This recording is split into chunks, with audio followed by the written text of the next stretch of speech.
Здравейте, аз съм Аня Димитрова Динева, на 16 години съм от град София. Тази година съм 10 клас в 119-то средно училище Академик Михаил Арнаудов и това е моето видеокандидатура за програмата Critical Leaders of Tomorrow, като ще разкажа защо имам желание да се включа, защо смятам, че ще ми бъде полезно и ще се водя от предоставените въпроси, за да може да е по-добре структурирано и да не изпусна нещо. Така, като започнем с няколко изречения за мен, аз съм човек, който обича да се предизвиква, обичам да излизам от зоната си на комфорт, да изпробвам нови неща и смятам почти всичко за интересно. Какво ме мотивира да участвам в програмата и защо имам желание е това, че ще съберем една общност от млади активни хора, които атмосферата според мен ще бъде уникална. Ще мога да чуя гледните точки на мои връстници и да подобря критическото си мислене на по-високо ниво, като напоследък следя събитията и изглежда наистина интересно, затова проявих желание и като цяло ще помогна да развия лидерските си умения на по-високо ниво. За извънкласни дейности участвам в клуба ни по английски речи и дебати в училище към фундация BEST, като това се случва вече за 3-та година. Съм участник. Ходим по състезания. Миналата година с отбора ми се класирахме даже за национален кръг, където взехме второ място и наистина съм много доволна. Помогна ми с това да се аргументирам в ситуации, да си аргументирам мнението, отговорите и подобни. Като също много помага естествено и с езика, с работата в екип, с мисленето на място, да импровизираш.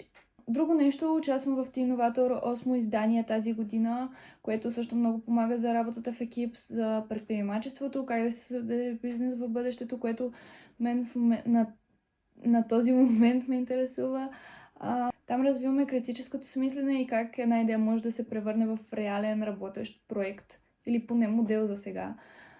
Друго нещо, спорт. От приблизително 5 години тренирам спорт на конна езда, като в последната година и половина се състезавам професионално.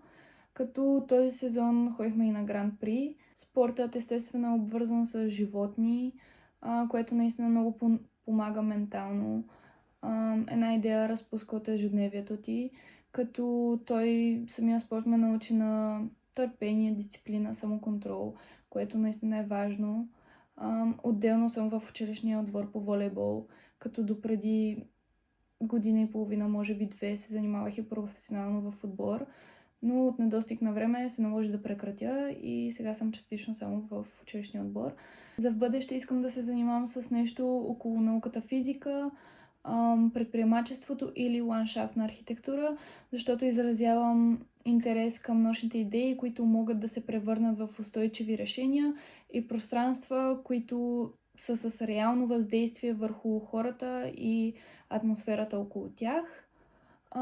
За училищното и висшето образование в бъдещето смятам, че трябва да се наблегне на иновациите и на стабилността, както и от страна на преподавателите, не само от към техника. Друго нещо, което смятам, че трябва да се промени, е да е една идея по-практично и да е свързано с реалния живот и всичко след като излезем от училище.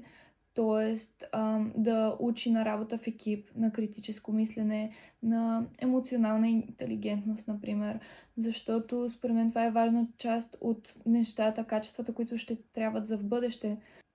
Не смятам, че трябва нов модел, просто има промени, които трябва да се въведат и просто някои неща да се изпипкат до по-висока степен.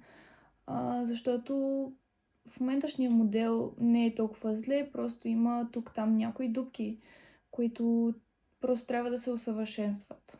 Нямам нищо конкретно, което искам да добавя. Например, мога да кажа, че за това, което казах по-рано, че опитвам да изпробвам нови неща. Китарата зад мен преди по-малко от седмица си я взех с идеята, че просто ще се науча да свиря, защото имах интерес и в момента това е в процес. Смятам, че Critical Leaders of Tomorrow е среда, в която ще успея да надградя себе си и в момента щите ми качества, като мисля, че също ще допринеса с мотивацията ми, любопитството ми и желанието за подобрение. Като много благодаря за отделеното време.